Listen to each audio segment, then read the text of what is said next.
ಬೀದಳ್ಳಿ base camp. ಇಲ್ಲಿ register ಮಾಡ್ಕೋಬೇಕು ಬಂದು. ಬೈಕ್ ಇಲ್ಲಿವರೆಗೆ ಬರುತ್ತೆ, ಇಲ್ಲಿಂದ ಬಂದು ಇಲ್ಲಿ ಹೋಗ್ಬೇಕು. ನೋಡಿ ಅದೇ ಪೀಕ್.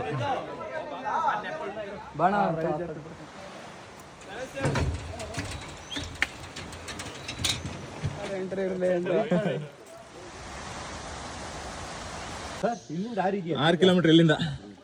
ಅದೇ ಸರ್, ಅವ್ರವ್ರ ಕಳಿಸ್ತಾ ಇದ್ರು, ಅದು ಯಾಕೆ ಕಳಿಸ್ಲೋ ಗೊತ್ತಿಲ್ಲ. ಮಾತಾಡ್ತಾ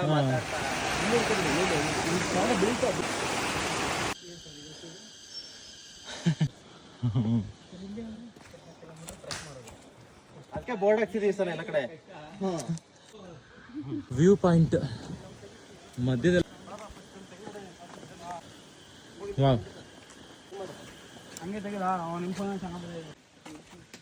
3 ಕಿಲೋಮೀಟರ್ ಬಿಡೋಣ ಅಂತ ನೋಡಿ. ಇಲ್ಲಿ ಮೊದಲನೇ ಇದೆ, ಮೊದಲನೇ ಬಂಡೆ ಸಿಗುತ್ತೆ. ಫಸ್ಟ್ ಬಂಡೆ ಈ ಥರ ಹಗ್ಗ ಇದೆ ಹಿಡ್ಕೊಳ್ಳೋದಕ್ಕೆ, ಹಿಡ್ಕೊಂಡು ಹೋಗ್ಬೋದು. ಮುಂದ್ಗಡೆ ಶೂ ಹಚ್ಚಿ ಗ್ರಿಪ್ ಸಿಗ್ತದೆ. ನೋಡಿ ಹೆಂಗೆ ಕಾಣಿಸ್ತದೆ. ಇಲ್ಲ ಸ್ನೇಹಿತರೆ, ಇದು ಕುಮಾರ ಪರ್ವತ ಟ್ರೆಕ್ಕಲ್ಲಿ ಸಿಗೋ 2ನೇ ಬಂಡೆ. ಬಟ್ ಇಲ್ಲಿ ಹಿಡ್ಕೊಳ್ಳೋದಕ್ಕೆ ರೋಪು ಬೇರೆ ಏನೋ ಸಹಾಯ ಏನಿಲ್ಲ, ಹಾಗೆ ಎತ್ತು ಹೋಗ್ಬೇಕು. ಹಿಂಗೆಲ್ಲ ಸೈಡಲ್ಲಿ ಹೋಗ್ಬೋದು. ಹೌದು, 2ನೇ ಬಂಡೆ. ಇದು 2ನೇ ಬಂಡೆ ಮಾತ್ರ ಸ್ವಲ್ಪ ಕಷ್ಟ ಆಗುತ್ತೆ ನಿಮಗೆ. ಅಲ್ಲಿ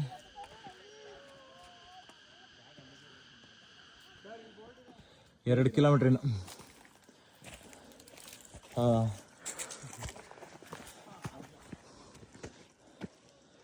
ನಮ್ಗಿಲ್ಲಿ ಖುಷಿ ಆಗೋದೇನಂತಂದರೆ ಇನ್ನೊಂದು ಕಿಲೋಮೀಟ್ರ್ ಪುಷ್ಪಗಿರಿ. ಯಾರೋ ಇಲ್ಲ, ಕಲ್ಲುಗಳು ನೋಡಿ ಎಷ್ಟು ಚೆನ್ನಾಗಿಟ್ಟಿದ್ದಾರೆ. ಫೈನಲಿ ಸ್ನೇಹಿತರೆ, 11 ಗಂಟೆಗೆ ಹೊರಟಿದ್ದು, 1 ಗಂಟೆ ಮೇಲೆ ಬಂದಿದ್ದೀವಿ. ಬೀದಳ್ಳಿ ಕಡೆಯಿಂದ ಬಂದಿದ್ದು ಸ್ನೇಹಿತರೆ. ಫೈನಲಿ 4-5 ವರ್ಷದ ಆಸೆ ಇವತ್ತು ಈಡೇರಿತು. ಕುಮಾರ ಪರ್ವತ peak. Peak view point, but peak view ಕಾಣ್ತಾ ಇಲ್ಲ, ಏನೋ ಕಾಣ್ತಾ ಇಲ್ಲ.